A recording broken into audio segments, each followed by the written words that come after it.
Hello friends, welcome to our YouTube channel teaching exam overload. दोस्तों, आज के session के अंतर्गत आपकी जो सीटेट दिसंबर 2023 की क्लासेस चल रही हैं उसके अंतर्गत एसएसटी में क्लास 7 हिस्ट्री की नेक्स्ट क्लास है, जिसमें आज हम क्लास 7 हिस्ट्री के चैप्टर नंबर 5 को पढ़ेंगे, जिसका नाम है नगर व्यापारी और शिल्पीजन। तो आज का हमारा टॉपिक क्या है? नगर व्यापारी और शिल्पीजन, जो कि क्लास 7 हिस्ट्री का चैप्टर नंबर 5 है।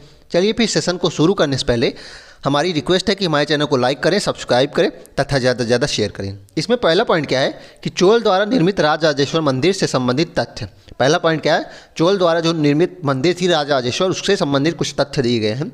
लोग नगर के वास्तुकार कुंजर मल्लन राजराज पेरुथच्चन की वास्तुकला की प्रशंसा करते हुए नहीं थकते हैं, और वे इस व्यक्ति का नाम कैसे जानते हैं? क्योंकि इसने बड़े गर्व से अपना नाम मंदिर के दीवार पर उत्कीर्ण करवाया था। तो इसमें इंपॉर्टेंट पॉइंट क्या है कि राजराजेश्वर मंदिर और तंजावुर के वास्तुकार कौन थे? कुंजर मल्लन राजराज पेरुथच्चन थे। आगे देखते हैं। आगे है तंजावुर एक मंदिर नगर का भी उदाहरण है। तंजावुर एक मंदिर नगर का भी उदाहरण है। मंदिर नगर क्या होता है कि जिसमें धार्मिक जीवन के ही इर्द गिर्द सामाजिक, आर्थिक और राजनीतिक जीवन बुना जाता है, उसे ही मंदिर नगर कहा जाता है। तो तंजावुर एक मंदिर नगर का उदाहरण है। आगे देखते हैं अगला पॉइंट। अगला पॉइंट है कि कांसा एक मिश्र धातु होती है। कांसा एक मिश्र धातु होती है जो तांबा और रांगा, जिसे टिन कहा जाता है, उससे मेल करके बनाई जाती है। कांसा मिश्र धातु है, कॉपर और टिन को मिलाकर बनाई जाती है। घंटा धातु में रागे का अनुपात अन्य किसी किस्म के कांसे से अधिक होता है। तो घंटा धातु जो होती है वह भी एक क्या होती है? कांसा होती है, लेकिन उसमें क्या होता है? टिन जो होता है बहुत अधिक होता है, तांबा बहुत कम होता है। तो ध्यान रखिएगा, कांसा में क्या होता है? तांबा और टिन को मिलाकर बनाया जाता है। और घंटा धातु जो होती है वह भी कांसा का ही एक रूप है, लेकिन उसमें रांगा अथवा टिन ज़्यादा होता है और ये घंटे जैसी ध्वनि उत्पन्न करती है। ध्यान रखिएगा, ये घंटे जैसी ध्वनि उत्पन्न करती है। आगे देखते हैं।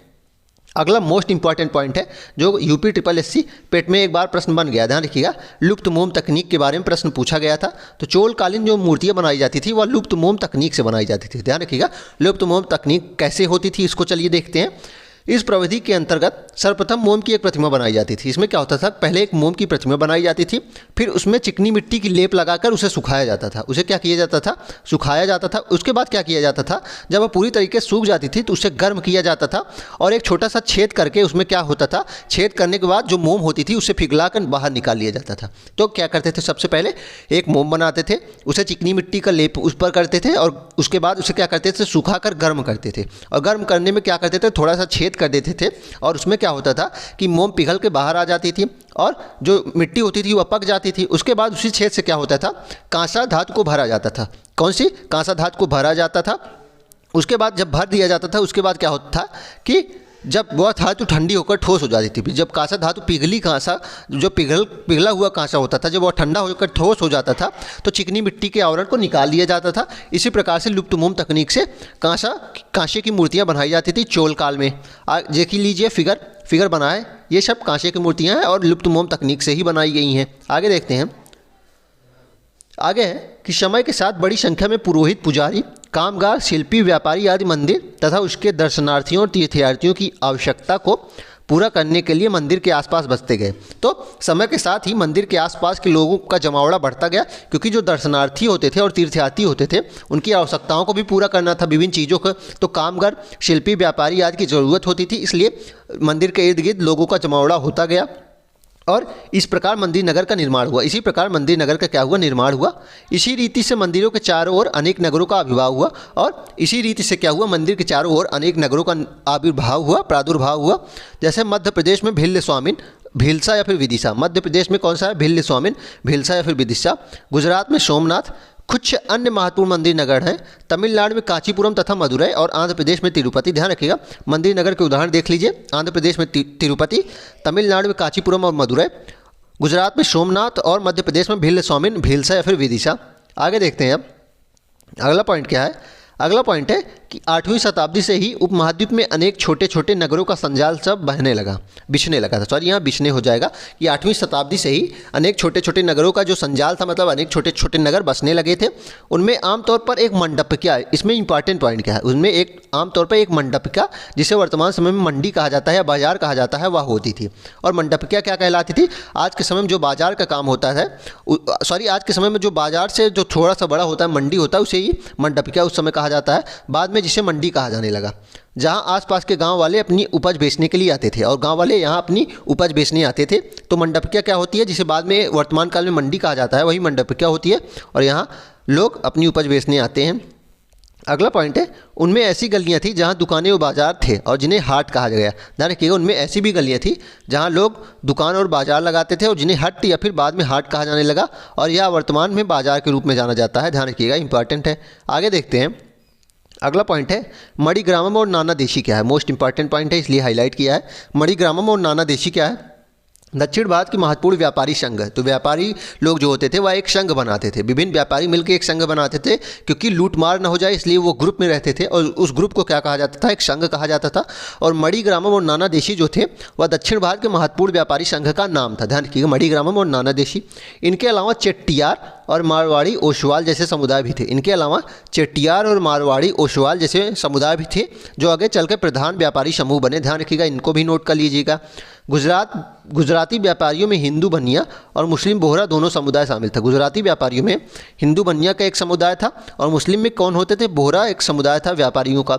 वे दूर दूर तक लाल सागर के बंदरगाह व फारस की खाड़ी, पूर्वी अफ्रीका, दक्षिण पूर्व एशिया तथा चीन से व्यापार करते थे। तो ये विभिन्न क्षेत्रों में व्यापार करते थे।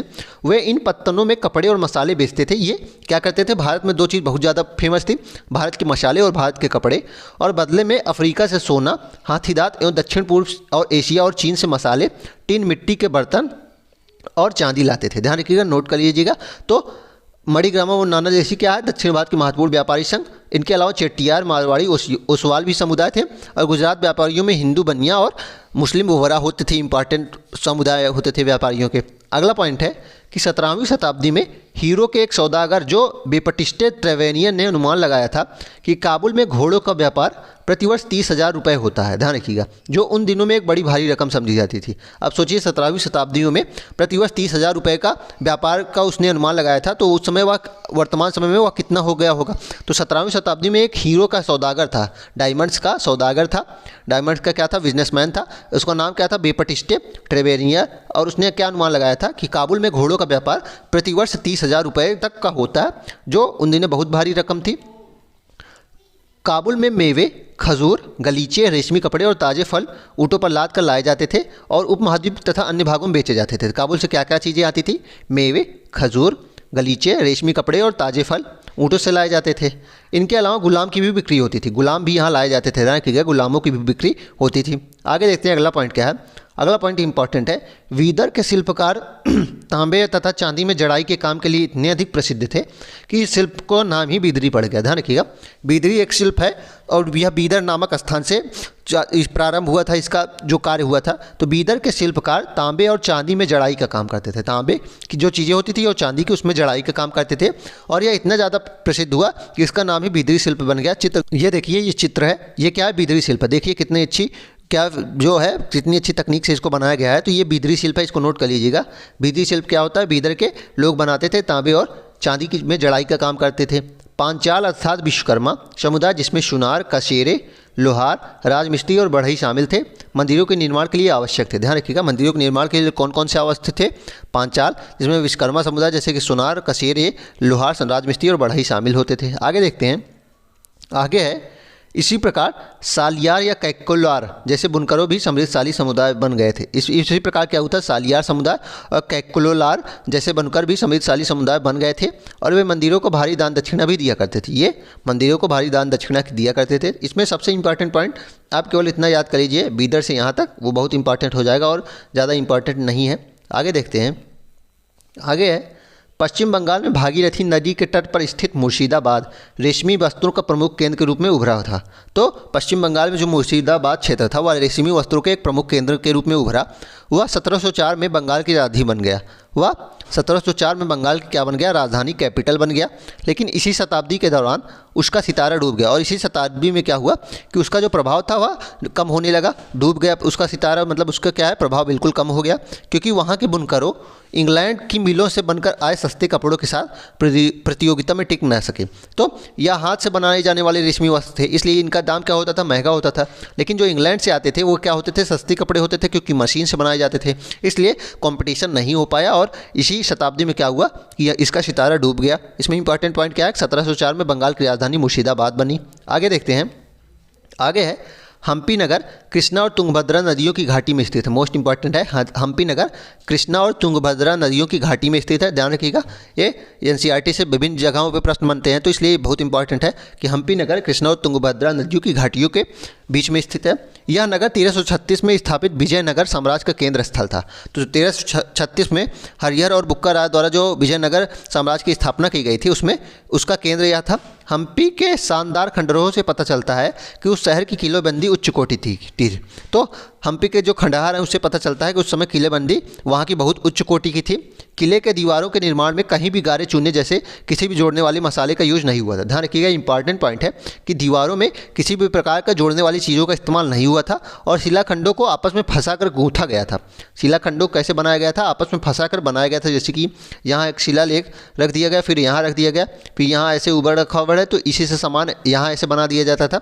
मतलब कोई जोड़ने वाले मसाले का प्रयोग नहीं हुआ था। आगे देखते हैं, नवरात्रि पर्व जो कहलाता है वर्तमान समय में, उन दिनों हम्पी में से एक अत्यंत महत्वपूर्ण पर्व माना जाता है। ध्यान रखिएगा, अगर पूछा जाएगा प्राचीन काल में हम्पी का सबसे महत्वपूर्ण पर्व कौन था, तो नवरात्रि पर्व था, जो वर्तमान में नवरात्रि कहा जाता है, महानवमी, उसे वहाँ के लोग बहुत ज़्यादा मनाते थे। आगे देखते हैं, आगे एक चीज़ दी गई थी एनसीईआरटी में, हुंडी क्या होती है? हुंडी क्या होती है? एक ऐसा दस्तावेज जिसमें एक व्यक्ति द्वारा जमा कराई गई रकम दर्ज होती है, उसे हुंडी कहा जाता है। हुंडी क्या होती है कि एक ऐसा दस्तावेज, डॉक्यूमेंट होता है जिसमें एक व्यक्ति कितना रकम जमा किया है उसका क्या होता है, उसका रिकॉर्ड दर्ज होता है। आगे देखते हैं, आगे है सूरत ओरमुज की खाड़ी से होकर पश्चिम एशिया के साथ व्यापार करने के लिए मुख्य द्वार था। ध्यान रखिएगा, सूरत जो है वह ओरमुज की खाड़ी से होकर पश्चिम एशिया के साथ व्यापार करने का मुख्य द्वार था। इस पॉइंट को नोट कर लीजिएगा, इंपॉर्टेंट है। सूरत ओरमुज की खाड़ी से होकर पश्चिम एशिया के साथ व्यापार करने का मुख्य द्वार था। सूरत को मक्का का प्रस्थान द्वार भी कहा जाता है, इंपॉर्टेंट है।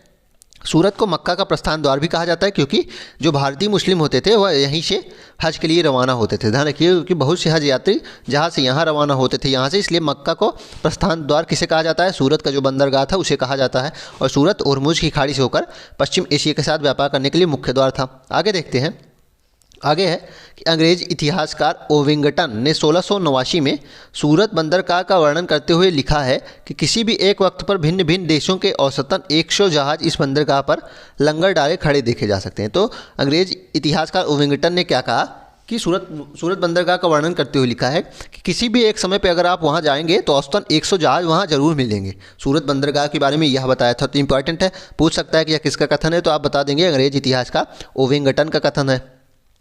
आगे है, अगला पॉइंट है कि सूरत के वस्त्र अपने सुनहरे गोटा किनारियों, जिसे जरी कहा जाता है, के लिए प्रसिद्ध था। सूरत का वस्त्र कैसे, किस लिए प्रसिद्ध था? जरी के लिए, जिसे सुनहरा गोटा किनारियाँ कहा जाता है। और उनके लिए पश्चिम एशिया, अफ्रीका और यूरोप में बाजार उपलब्ध था। ध्यान रखिएगा, और यह कहाँ कहाँ जाता था? पश्चिम एशिया में जाता था, अफ्रीका में जाता था और यूरोप में जाता था। आगे देखते हैं, आगे है मसूलीपट्टनम और मछलीपट्टनम नगर कृष्णा नदी के डेल्टा पर स्थित है। इंपॉर्टेंट है, मसूलीपट्टनम या फिर मछलीपट्टनम नगर कहाँ है? कृष्णा नदी के डेल्टा पर स्थित है।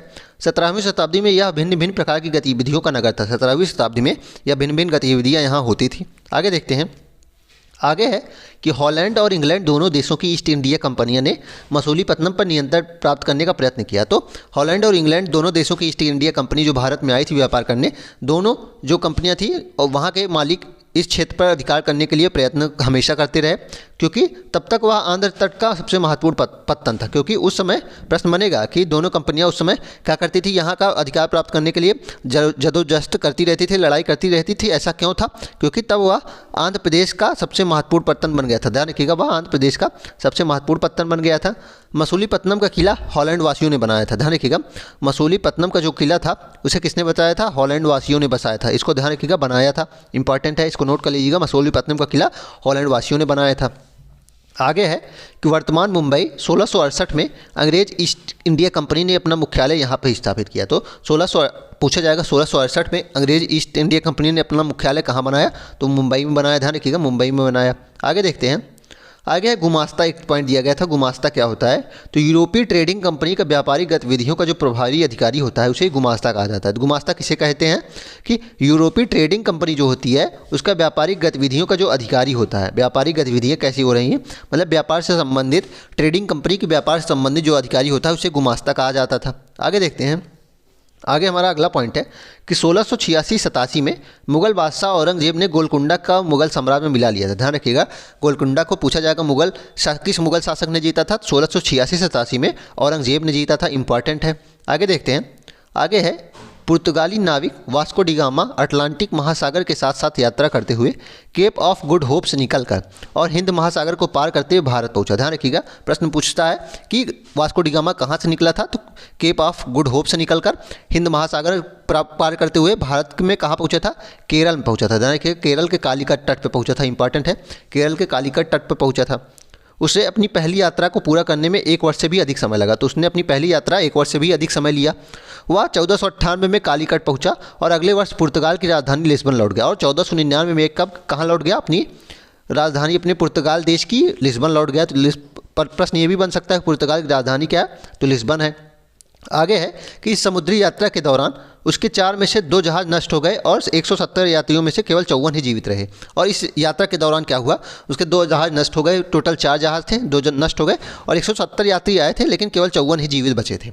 इन प्रत्यक्ष खतरों के बावजूद जो मार्ग खोले और खोजे गए वे अत्यंत लाभकारी सिद्ध हुए और उसके बाद तो अंग्रेज, हॉलैंडवासी और फ्रांसीसी नाविकों ने भी उसका अनुकरण करना प्रारंभ किया। तो लेकिन उसके लिए क्या हुआ कि ये जो क्षेत्र बना, ये समुद्री मार्ग जो भारत का खोजा गया वह बहुत ही इंपॉर्टेंट हुआ और विभिन्न जो देश होते थे वहाँ के लोग व्यापार करने के लिए यहाँ फिर आने लगे। आगे देखते हैं। आगे हमारा लास्ट पॉइंट है आज का, भारत पहुंचने के लिए समुद्री मार्गों की खोज का एक अन्य सुपरिणाम निकला जिसकी किसी ने आशा नहीं की थी। एक इटलीवासी क्रिस्टोफर कोलंबस ने भारत पहुंचने का मार्ग खोजने के लिए अटलांटिक महासागर को पार करके पश्चिम की ओर यात्रा करने का निश्चय किया। तो क्रिस्टोफर कोलंबस इटली का निवासी था, उसने क्या किया, भारत को पहुंचने का मार्ग खोज रहा था और इसलिए उसने अटलांटिक महासागर को पार करके पश्चिम की ओर यात्रा करने का निश्चय किया। उसका सोचना था कि चूंकि पृथ्वी गोल है इसलिए वह पश्चिम की ओर से भी भारत पहुंच सकता है। उसका क्या मानना था कि चूंकि पृथ्वी गोल है इसलिए वह पश्चिम से भी भारत की ओर पहुंच सकता है। वह 1492 में वेस्ट इंडीज़ के तट पर पहुंचा और वह क्या हुआ, 1492 में वेस्ट इंडीज़ के तट पर पहुंचा। वेस्ट इंडीज़ का नाम इसी आदि के कारण पड़ा। ध्यान रखिएगा, वेस्ट इंडीज़ का नाम जो आज वेस्ट इंडीज़ इंडिया शब्द से मिलता है इसी कारण से पड़ा है, क्योंकि कोलंबस जो था वह भारत की खोज में निकला था। आगे देखते हैं। और उसने पश्चिम से यात्रा के लिए इसलिए वेस्ट हो गया और इंडीज हो गया। उसके पीछे स्पेन और पुर्तगाल के नाविक और विजेता भी वहाँ आते रहे। ध्यान रखिएगा, उसके पीछे स्पेन और पुर्तगाल के नाविक विजेता भी वहाँ आते रहे। उन्होंने मध्य और दक्षिण अमेरिका के बड़े भागों पर अपने कब्जे कर लिया। उन्होंने मध्य और दक्षिण अमेरिका के बड़े बड़े भागों पर अपने कब्जे कर लिया और अक्सर उन प्रदेशों को पहले वाली बस्तियों को नष्ट कर दिया। तो इसमें इंपॉर्टेंट पॉइंट क्या है कि 1492 में वेस्ट इंडीज़ की खोज किसने की थी, इटलीवासी कोलंबस ने की थी और वेस्ट इंडीज़ नाम भी इस कारण से पड़ा है। चलिए फिर इसी के साथ आज के सेशन को हम समाप्त करते हैं। आशा करता हूं कि आपको यह सेशन पसंद आया होगा। अगर आप इसी तरह के अन्य कंटेंट भी देखना चाहते हैं तो हमारे यूट्यूब चैनल को लाइक करें, सब्सक्राइब करें तथा ज़्यादा से ज़्यादा शेयर करें। साथ ही आप देख ही रहे हैं कि इसकी PDF लगातार बन रही है। जैसे कि क्लास 7 की हिस्ट्री खत्म हो जाएगी वैसे ही आपको इसकी PDF हमारे टेलीग्राम चैनल पर दे दी जाएगी, जिसका लिंक डिस्क्रिप्शन बॉक्स में है। उसको ज्वाइन कर लीजिए, हमारी सारी नोट्स और PDF वहीं मिलती हैं। चलिए फिर इसी के साथ हम आज के सेशन को समाप्त करते हैं। धन्यवाद।